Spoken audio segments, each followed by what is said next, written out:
What if the one person who could save your child was the one you ignored every single day? It was a quiet evening, the kind that made even the city seem shy. Outside, a grand mansion with gold-lined gates, a barefoot black boy sat on the sidewalk, legs crossed, humming softly to himself.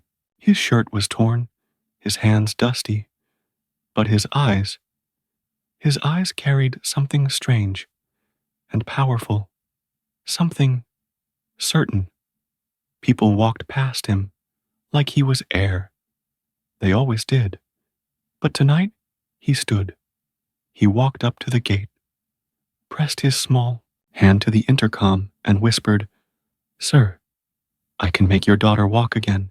Inside, behind silk curtains and marble floors, the millionaire froze. Before we begin this heartwarming journey, take a slow breath. Let the day fade behind you. If you're new here, please like this video, subscribe to the channel, and let us know in the comments where in the world you're watching from. Now let's begin. The Langston estate stood like a sleeping giant, vast, still, and heavy with silence.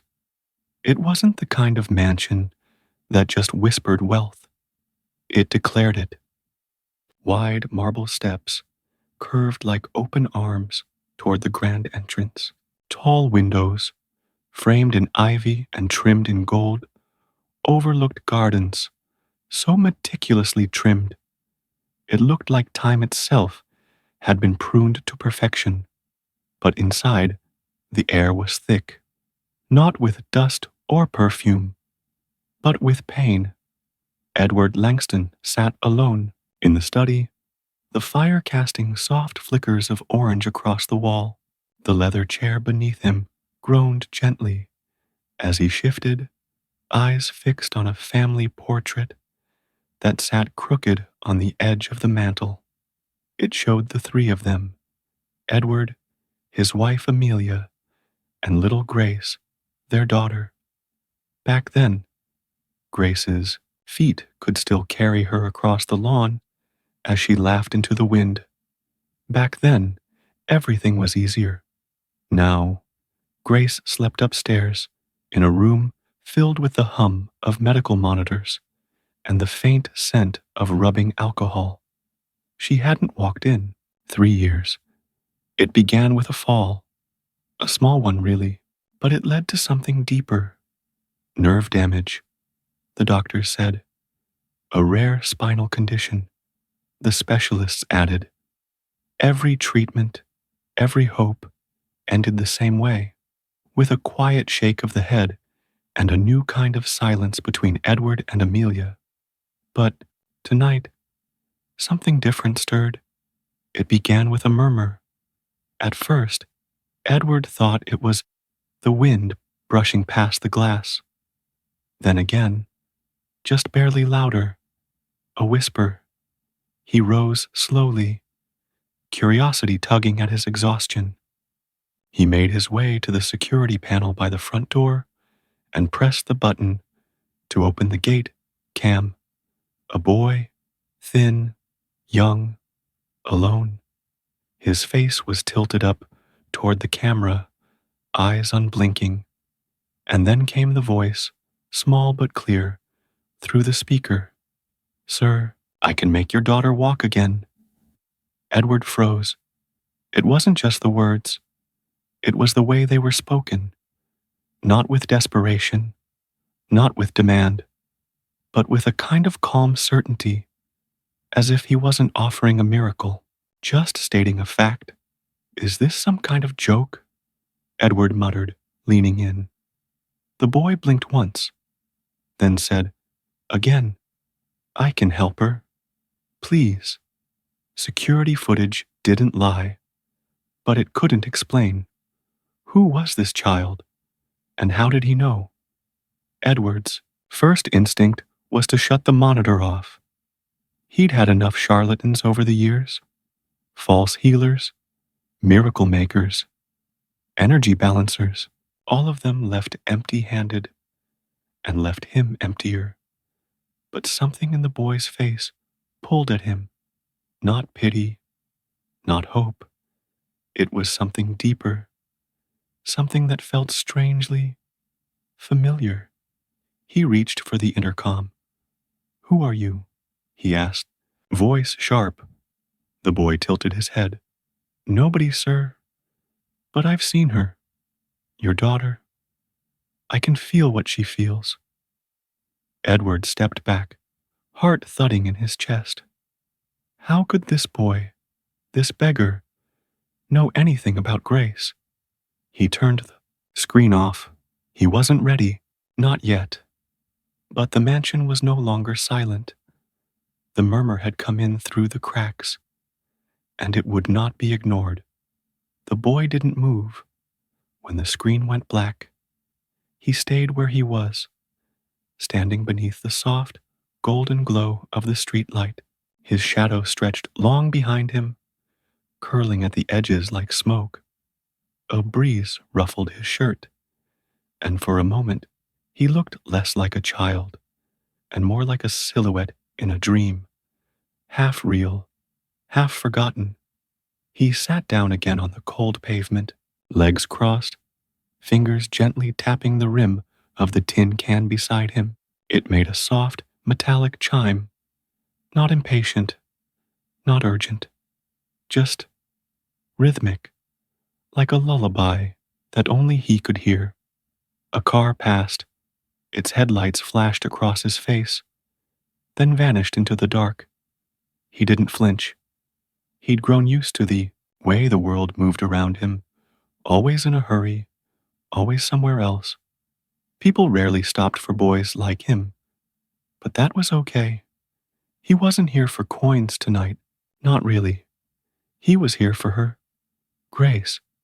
He hadn't seen her with his eyes, but he had felt her.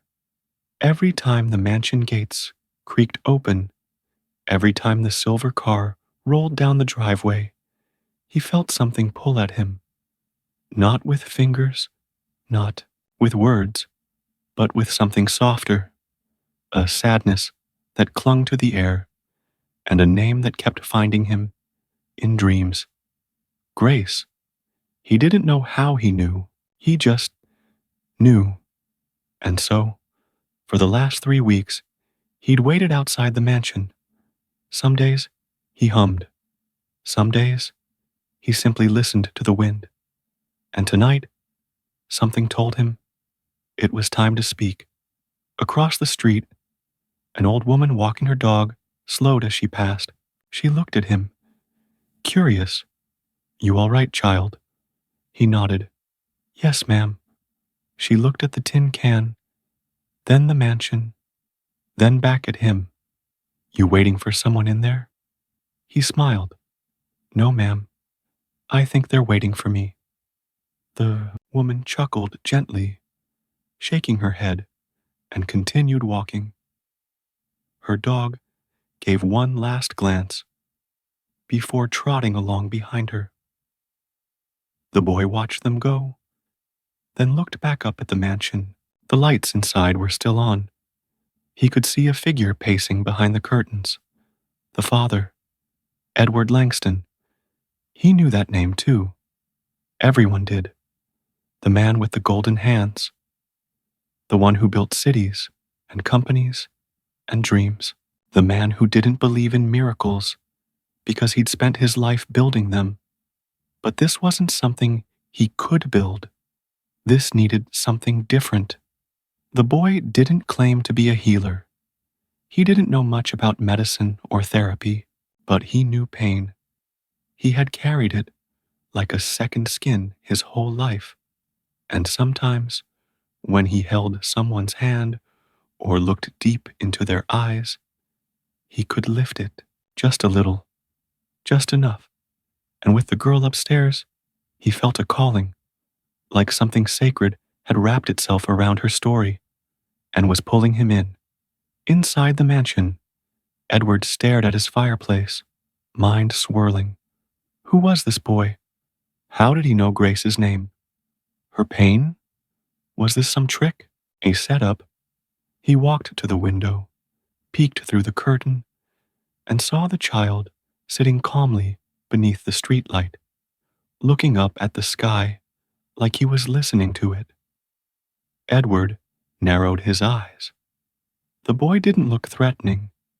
He looked peaceful, too peaceful, and that, somehow, made him all the more mysterious. Edward reached for his phone. He typed in the number for his head of security, then stopped. His finger hovered over the screen. Why was he hesitating? He wasn't a man who hesitated. He had run companies, negotiated billion-dollar deals, advised presidents, and yet he couldn't bring himself to press that button because deep down, under all the logic and pride, a quiet voice was whispering, "What if he's telling the truth?" Upstairs, Grace shifted in her bed. She was dreaming. Her fingers twitched gently, as if reaching for something just beyond her grasp. A streetlight, a humming sound, and a boy's voice, warm and sure. "I'm coming." It was just past midnight when the front gate creaked open. Not the kind of loud, dramatic creak you hear in movies, but a soft, reluctant groan, like something old remembering how to move. The boy lifted his head. He didn't smile. He simply stood, dusted off his knees, and walked forward with the slow confidence of someone who wasn't surprised. Edward watched from the top of the marble steps. He had sent no driver, no servant. He'd opened the gate himself. Something about this felt personal. The boy walked up the long driveway, lined with trimmed hedges and glowing pathway lights. The mansion loomed above him, tall and watchful, but he didn't shrink.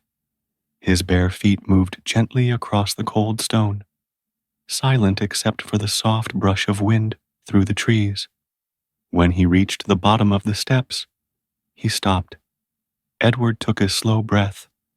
Up close, the boy looked even younger.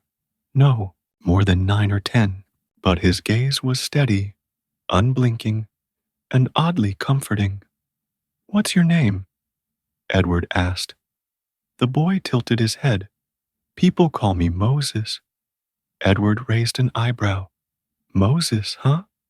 Like the one from the Bible?" The boy shrugged. "Maybe. I don't remember much before the street." Something in Edward's chest tightened. He tried not to show it. "What do you want with my daughter?" "I don't want anything," Moses replied. "But I can help, if you'll let me." Edward looked him over. There was no bag, no supplies, no shoes. Just a child with a quiet voice and calm eyes, claiming he could do what the best doctors couldn't. "This is insane," Edward muttered, more to himself than the boy. "I know," Moses said softly, "but sometimes the truth is." Edward almost laughed. Almost. But the sound caught in his throat. He had spent years chasing answers, treatments, experts. Amelia had called priests. He'd flown specialists in from Switzerland.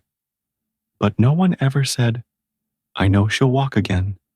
They all said, "We'll try." And here stood a barefoot boy who didn't try. He promised. Edward turned slightly. "My wife doesn't know I let you in." "That's okay. She'll understand when Grace stands up." A silence fell between them. The wind rustled the trees outside the gate. Edward rubbed his eyes. He didn't know if he was being fooled or if he had finally gone mad from grief. But something about this boy made him pause, made him feel something he hadn't dared to feel in months. Hope. Without another word, Edward gestured for Moses to follow him. The mansion swallowed them both. the heavy wooden door clicking shut behind them. Inside, the lights dimmed low, casting long shadows on the marble floor. The air smelled faintly of lavender and old books. They passed through the great hall, up the spiral staircase, and down the hallway that led to Grace's room. Edward stopped at the door. His hand hovered over the knob. "She's sleeping," he whispered. Moses nodded. "That's okay. I won't wake her."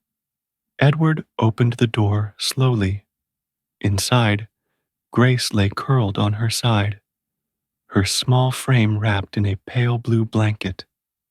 The soft glow of her nightlight cast star patterns on the ceiling.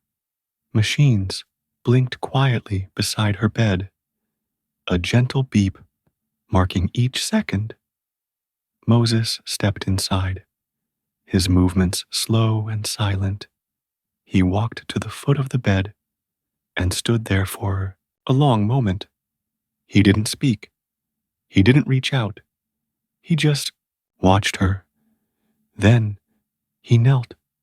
He closed his eyes, placed both palms flat against the floor, and took a deep breath.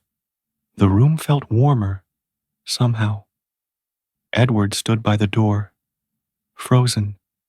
He didn't understand what he was witnessing. There were no chants, no grand gestures, no glowing lights, just a boy kneeling, and a silence so thick it made the air feel sacred. After a moment, Moses whispered something, not to Edward, not even to Grace, but to the quiet itself. "Not yet. She's not ready. But she will be." Then he rose. Edward blinked. "That's it?" Moses looked at him with soft eyes. "No, sir. That's just the beginning." The next morning, the sun peeked through the long velvet curtains, brushing the mansion walls with light that felt too gentle for such a heavy house. Amelia Langston stood in the kitchen, holding her coffee cup with both hands. She wasn't drinking from it, just holding it, as if warmth alone could keep her standing. Her eyes were distant, fixed on the birds outside the window. Though her mind was far from the garden, she hadn't slept well. She rarely did. When your child doesn't walk, doesn't run, doesn't laugh like she used to, you stop sleeping for real. You only close your eyes and wait for the pain to quiet down, just enough to drift. Edward entered the room quietly. She turned slightly, noticing his face. He looked different, not tired, not sad, but restless, nervous. "Something wrong?" she asked. He hesitated. Then came the words he'd been rehearsing in his head for hours. "There's a boy here. His name is Moses." Amelia blinked. "A boy? He's unusual." That wasn't the word she was expecting. Edward took a seat across from her, leaning forward. "He says he can help Grace." Silence. Amelia stared at him for a long moment. Then, gently, almost cautiously, she asked, "Is he a therapist? A doctor?" Edward shook his head. He's a street kid, maybe 9 or 10. Her face darkened, just slightly. "You let a stranger into the house?" Her voice was soft, but laced with fear. "Edward, our daughter she's vulnerable." "I know." "Then why?" Because he looked at me like he already knew her. Not her name. Her pain, her silence, everything. Amelia stood, pacing to the other side of the room. She needed movement when her mind raced. It helped her think, or at least pretend to. "Do you know how many frauds we've seen, Edward? How many people promised miracles? How many times we've had to tell Grace to keep hoping and then watch that hope wither. This is different, he said quietly. Amelia looked at him, then turned her gaze toward the hallway. Where is he now? In the sitting room. I gave him a blanket and some toast. You're serious about this? Edward nodded. Amelia sighed and walked to the window, staring out again. The birds had flown. Only the stillness remained. I don't want her hurt again. She won't be, Edward said gently. I promise. But promises felt thin these days, and yet something tugged at her, the way sunlight tugs at curtains in the early morning. She didn't believe in miracles anymore, but she believed in mother's instincts, and hers was whispering something strange. See the boy. So she did. She walked slowly to the sitting room, heart a mess of worry, skepticism, and curiosity. And there he was. Moses sat cross-legged on the couch, blanket draped around his shoulders, like a little king. He was holding a piece of toast in both hands, nibbling quietly. When he saw her, he smiled. Not a wide grin, but a soft, respectful smile. The kind that didn't ask for anything. Good morning, ma'am, he said. His voice was calm, gentle. He stood up slowly, setting the plate down. Amelia didn't speak at first. She just looked at him. And what she saw was not what she expected. She expected dirt, attitude, or wildness. She expected wide eyes full of need or manipulation. Instead, she saw stillness, depth, and something else. Something like knowing. Moses. Is it? Yes, ma'am. You say you can help our daughter. He nodded. Tell me how. Moses looked at her, serious now. He folded his hands in front of him like a child at a church pew. I can't explain it in a way that sounds smart, he said honestly. I just know when someone's carrying pain. I can feel it. And when I sit with them, when I stay close, sometimes the pain listens. Amelia tilted her head. Listens? To me, he said softly. To something through me, maybe. I don't know. But it starts to go quiet. And when it gets quiet, the body remembers how to heal. The words were strange, but they didn't feel strange. They felt true, in a way that bypassed logic. Amelia's breath caught in her chest. It sounded ridiculous, impossible, but it also sounded beautiful. She looked down the hallway, toward Grace's room, then back at the boy who called himself Moses. And for the first time in a long time, she let a single word rise in her chest. Maybe. Grace opened her eyes just before sunrise, not because of pain, though that was always there, quiet and lingering, like a shadow at the edge of the bed, but because she'd felt something, a presence. She didn't move, she couldn't, but she turned her head slightly toward the window, where the curtains swayed gently, touched by the early morning breeze. Something had shifted in the night, not the kind of shift you could see or measure, but something inside the walls, inside the air, inside her.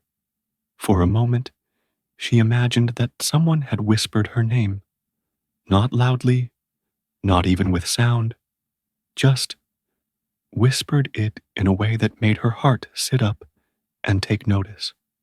Grace had grown, used to silence. Her room, once filled with music and dancing and life, had grown quieter over the last year. The machines near her bed beeped steadily, but the laughter had stopped. The sparkle had faded. Sometimes she didn't even cry anymore.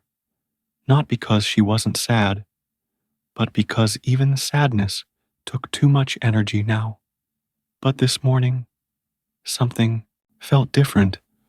A warmth that had nothing to do with sunlight crept across her chest. She blinked slowly and let her gaze drift to the window again. There, just outside, beyond the glass, she saw a small shadow move. Not scary, not hiding, just waiting. And in that moment, Grace wasn't frightened. She felt known. Downstairs, Moses sat on the stone bench just beneath her window, legs swinging gently. He wasn't looking up at her room. He just sat there, eyes closed, face turned toward the soft pink light rising in the sky. The mansion was waking up. Birds began to chirp. A maid moved quietly through the hall, carrying a tray of tea. Edward was reading a newspaper he couldn't focus on. Amelia lingered by the door, unsure whether she should go upstairs and talk to Grace about the boy who had now stayed the night. But Moses? He simply sat, still, like he had all the time in the world. He didn't force moments to happen. He didn't push them. He listened to them, waited for them to bloom, like flowers in their own time. Up in her room, Grace felt that stillness. It wrapped around her, not in a way that made her want to leap out of bed. Not yet, but in a way that made her eyes soften, her breath slow, and her fingers twitch with something she hadn't felt in months. Possibility. Nurse entered the room quietly, checking her pulse, adjusting her blanket. Grace said nothing, but before the nurse left, Grace asked the question that had been growing in her chest since dawn. "Who's the boy outside?" The nurse paused, surprised. "You saw him?" Grace nodded. "He's been there before. In my dreams." Downstairs, Moses smiled faintly, as though he'd heard her. Not with his ears, but in that deeper way only the heart understands. And as the sun climbed higher, Grace did something she hadn't done in many mornings. She whispered to herself, softly, like a secret, "Maybe I'll get up today." Edward stood at the threshold of his private study, door half open, watching the boy from the upstairs window. Moses was still there, sitting quietly on that cold stone bench, as if he had no other place to be in the world. No rush, no hunger, just presence. It unnerved Edward more than he expected. Men like him didn't believe in mysteries. They believed in contracts, numbers, risk, and reward. They built things, businesses, cities, fortunes, and they tore down what didn't serve them. But this boy wasn't a deal to close. He was a question that refused to be answered, and Edward hated unanswered questions. He stepped into the hall, buttoning his coat. His footsteps echoed down the staircase and across the marble floor as he approached the front door. He paused briefly, then stepped outside. The morning air was crisp. Moses looked up as Edward sat down beside him on the bench. Neither spoke for a while. The birds did enough talking. Finally, Edward cleared his throat. "I don't believe in magic," he said plainly. Moses didn't respond. He didn't need to. The pause spoke for him. "I built my life by facts," Edward continued. "By people proving themselves. By guarantees." Moses nodded slowly, still looking ahead. "And where has that taken you?" Edward's jaw tightened. "To the top. And to a place where your daughter still can't walk." The words weren't cruel. They were just true. Edward exhaled slowly. She said she dreamed of you last night. Moses smiled faintly. She's been waiting. Waiting for what? For someone to believe again. Not in a miracle, but in her. The silence stretched again. Edward leaned forward, elbows resting on his knees. You really think she'll walk? I know she can. Will you bet on it? Edward asked suddenly, voice sharpening. Moses turned toward him, curious. Edward pulled a small black notebook from his coat. Inside it was a pen and several pages filled with numbers, deadlines, and a few blank checks. I'm a businessman, he said, and I deal in results. You say you can do something every doctor has failed to do. So let's make a deal. Moses didn't flinch. If she walks again, truly walks, I'll give you whatever you want, Edward said. Moses tilted his head. Anything? Edward nodded. Anything. The boy thought for a moment, then shook his head gently. I don't need money, sir. Edward looked surprised. Everyone needs something. Moses looked toward the sky. If she walks, all I ask is that you tell her the truth. Edward's brows furrowed. The truth about what? About the day she fell. The air went still. A long, thick pause weighed down the bench between them. Edward didn't speak. He didn't move. His face turned pale. Not out of fear, but memory. I don't know what you think you know, he said quietly. Moses looked at him. I don't think anything, he replied softly, but Grace carries a wound deeper than her legs. And with that, Moses stood up. He gave a small bow, respectful and calm. Your part in this isn't money, sir. It's courage. He turned and walked back into the house, leaving Edward sitting alone, book in hand, heart pounding in his chest, and one terrifying thought echoing in his mind. He knows, not just about Grace's legs, but about that day, the one they never speak of, the one that changed everything.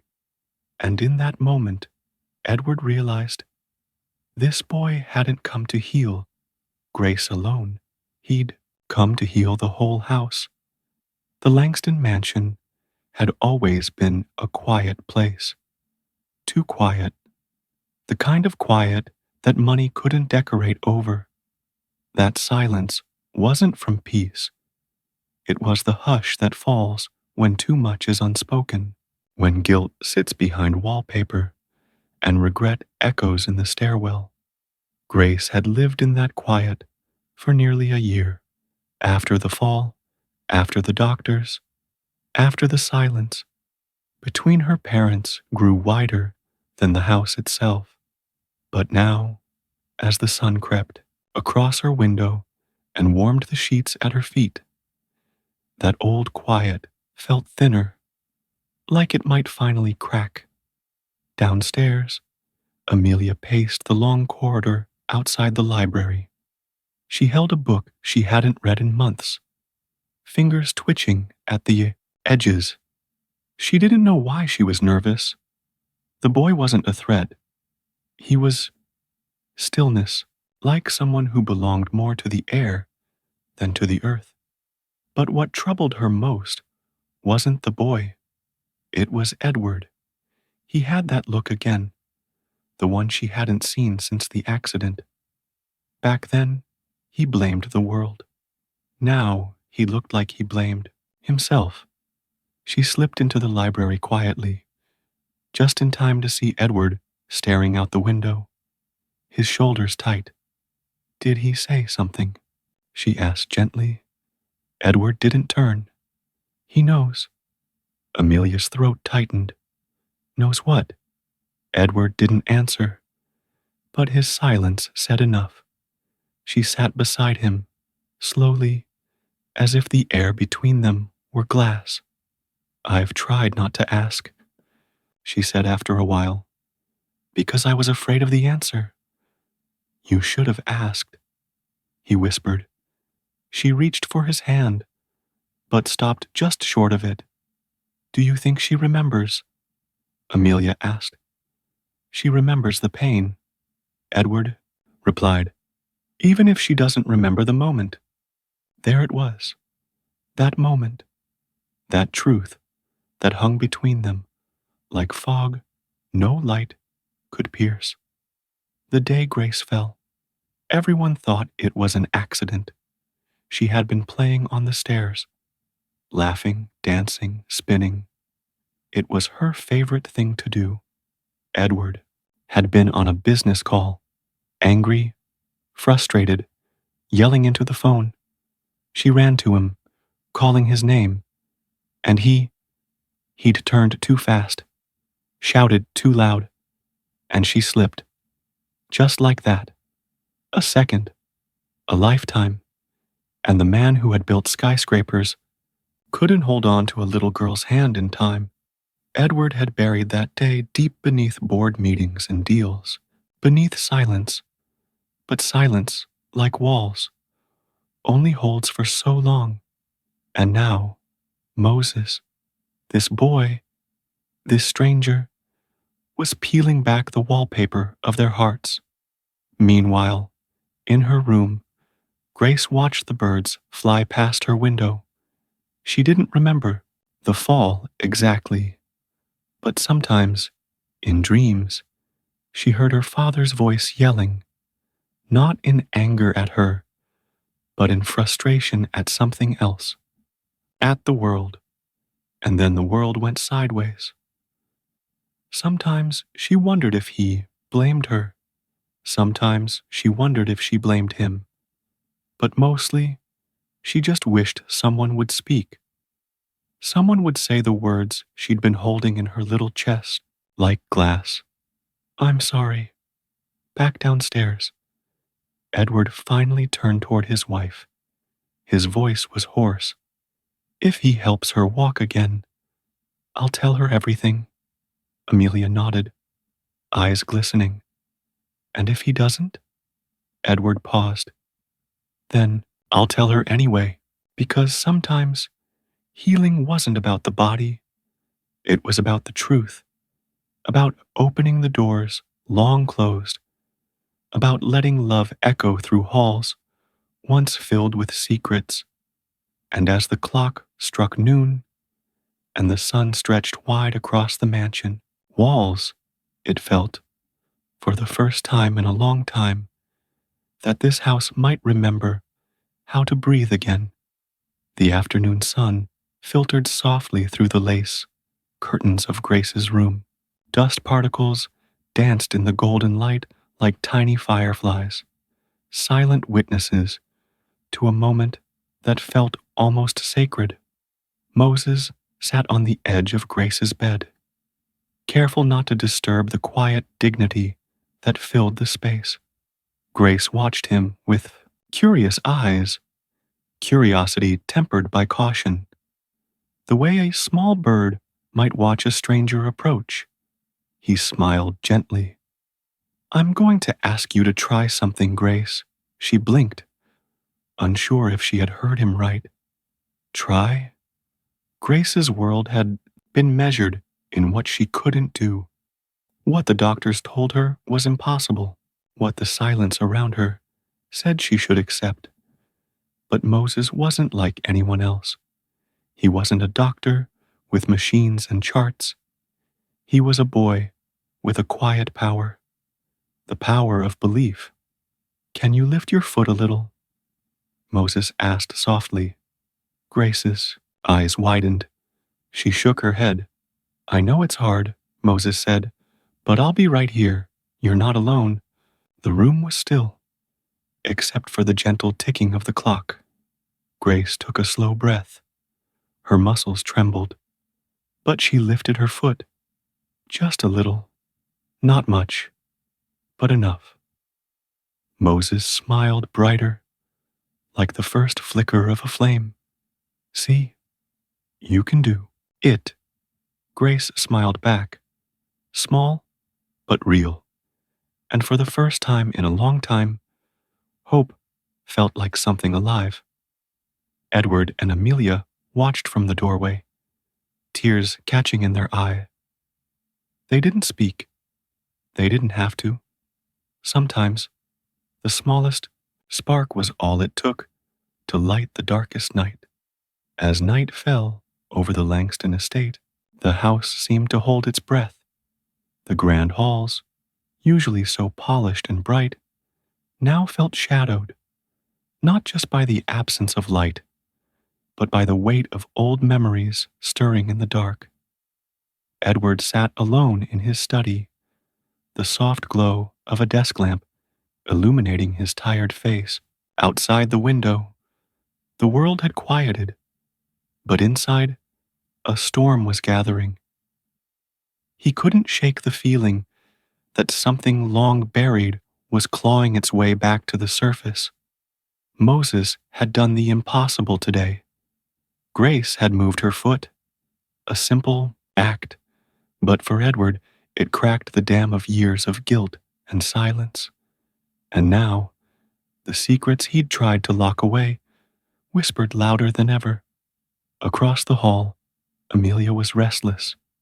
She lit a candle and paced, her mind racing with questions and fears. Could they really face the truth? Did they want to? Grace, meanwhile, slept fitfully, dreams heavy with shadows and light.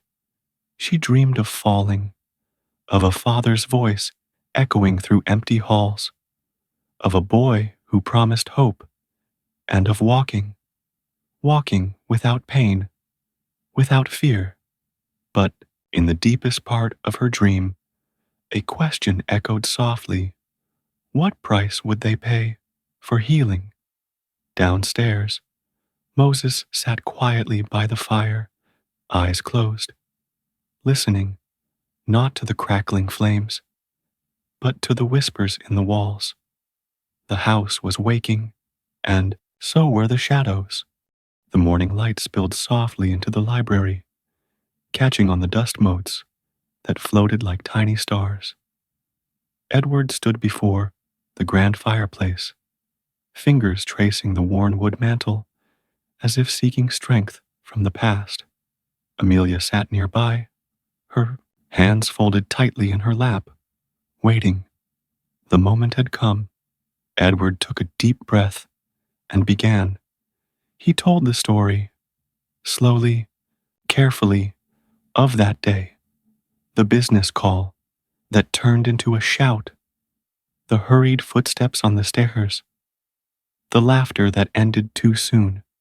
He told how Grace had slipped, how fear had frozen him in place, how guilt had wrapped around his heart like a chain.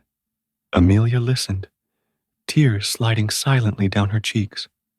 When he finished, the room was still, but somewhere deep inside, something had shifted. Later, Edward climbed the stairs to Grace's room, heart pounding in his chest. He sat beside her bed and took her hand gently. Grace, he whispered, there's something I need to tell you. She looked at him, eyes wide and trusting.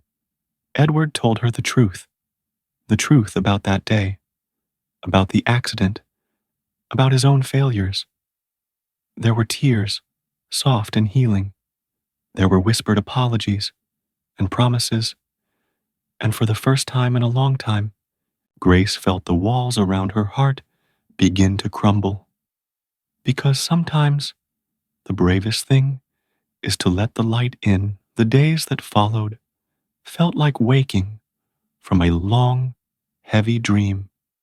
Grace's world began to stretch beyond her room, beyond the pain. It started with small things, a finger twitch, a sigh of effort, a smile exchanged with Moses, who never left her side. Edward and Amelia found themselves watching with a mix of wonder and cautious hope. Physical therapy sessions grew longer. Grace's legs, once stiff and still, began to respond like a garden slowly awakening after a harsh winter. Moses would sit nearby, quietly encouraging his presence, a steady rhythm against the uncertainty. One afternoon, as a golden sunbeam warmed the floor, Grace reached out her hand. She wanted to touch the world again, to feel its textures and colors, to dance once more. Edward knelt beside her, eyes shining with tears he refused to shed openly. "You're stronger than you know," he whispered. Grace squeezed his hand, and in that moment, the mansion breathed a little easier, because healing was no longer just a hope. It was becoming a promise. The mansion, once heavy with silence, began to stir. Rooms that had lain dormant seemed to breathe again. The walls, steeped in years of sorrow, caught the whispers of new laughter. Edward found himself lingering by Grace's door more often, drawn by the faint sounds of her effort. Quiet footsteps, soft giggles, the brush of fingertips against fabric. Amelia started tending the garden, planting blooms in colors bright enough to chase away the lingering shadows. Even the old grandfather clock seemed to tick with renewed purpose, its steady pulse marking time not just in hours, but in moments of healing. Moses, ever calm, walked the halls like a gentle breeze, unseen but felt. Grace's progress was slow, but undeniable.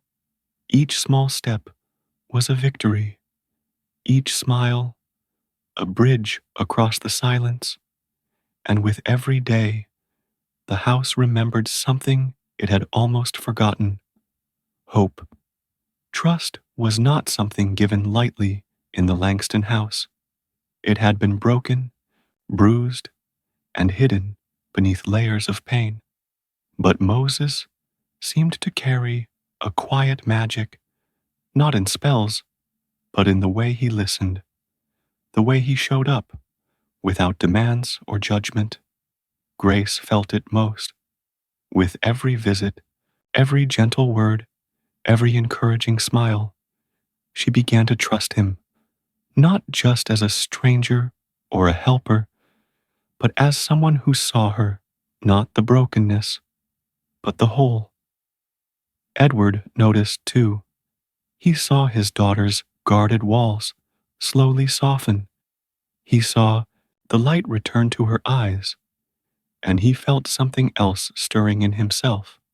Hope that maybe, just maybe, healing was possible, not just for Grace, but for all of them.